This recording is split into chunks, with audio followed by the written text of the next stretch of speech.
Let's talk about neurotoxins.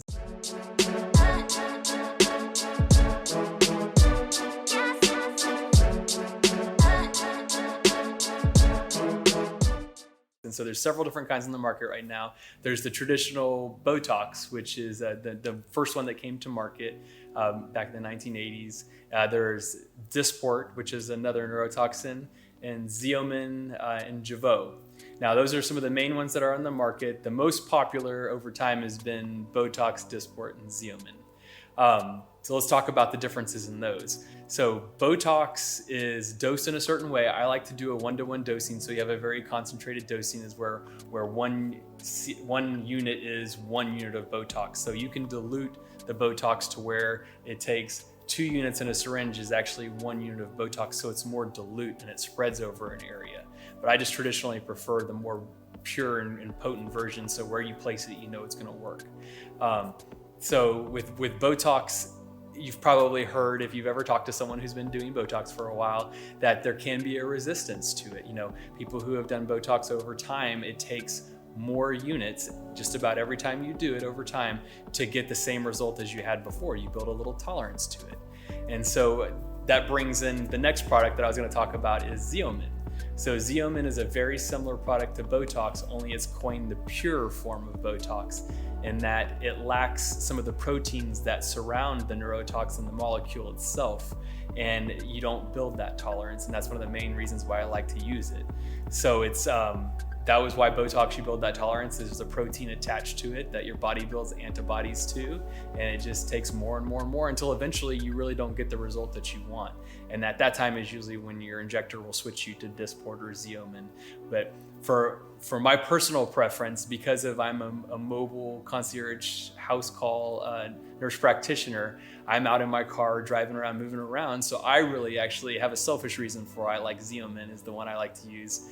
Is, well, number one, it's the pure form, but number two is because you don't have to keep it frozen when it's not being used.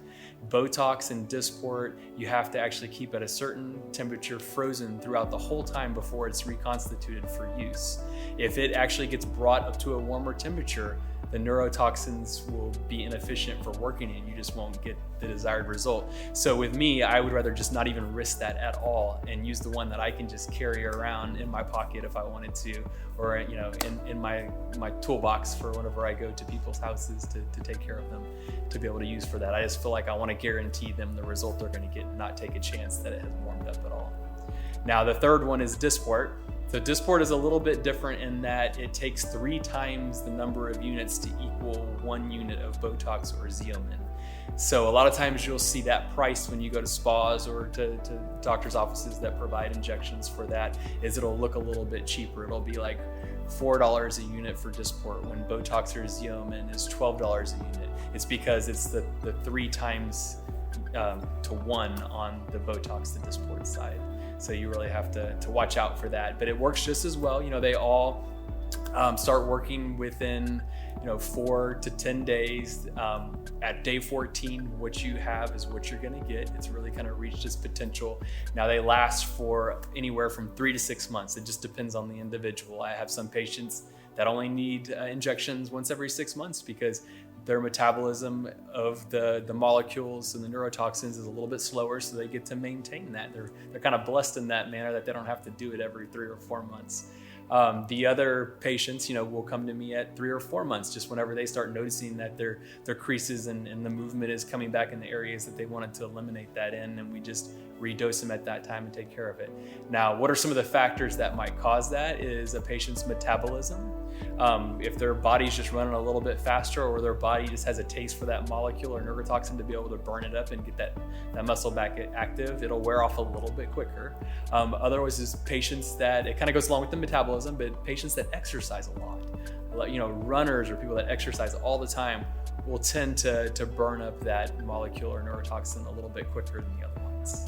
Areas in which you can use the neurotoxins is you can use them in the forehead lines when you have the movement where you have the creases when you raise your eyebrows. You can use it in the glabella here, which is made up of several muscles that cause the frowning, and those nasty frown lines, are otherwise known as 11s, is what people don't like, and that can help smooth those out and eliminate that motion give it a nice smooth appearance without wrinkles. Another popular area is around the eyes on each side, the crow's feet. So when you smile, you get those creases, and that helps eliminate that muscle from firing right here on the edge, the orbicularis oculi, to keep that from creasing those muscles together, causing the traditional crow's feet, and therefore eliminating just the lines that you get there over time. Some other uses for neurotoxin are people with gummy smiles. And if you don't know what a gummy smile is, it's when you smile and the upper lip raises up so high that you can see more gums than teeth. There's a lot of people who just, when they have that, they don't like that, and they don't like to smile. They feel very self-conscious about it. So you can actually place some neurotoxin in that muscle right there where it originates, and it'll bring that back down to the edge of the teeth where most smiles are at, and where people kind of see that as normal.